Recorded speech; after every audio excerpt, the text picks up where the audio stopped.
अभिनंदन करता हूँ। आप देख रहे हैं ये मैथिली कि ठाकुर दीप प्रज्वलन का हमारा जो सनातन संस्कार कोकिला है के नाम से प्रसिद्ध छथि, उसको संपादित किया जा चुका में है। आगमन श्री भ चुकल छै न, एखन मैथिली ठाकुर NCZCC जो कि के अंतर्गत अपन देश की कार्यक्रम प्रस्तुत बहुत करती। लाडली और सर्वप्रिय गायिका के रूप में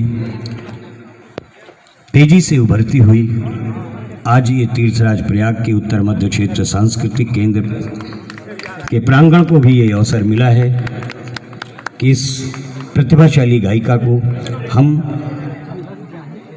अपने मुख्य अतिथि के तौर पर यहाँ पर दीप प्रज्वलन कराने का सौभाग्य पा सके हैं। आपकी तालियों की गड़गड़ाहट थोड़ी जोरदार तरीके से होनी चाहिए, ये बहुत ही गौरव की बात है हमारे लिए।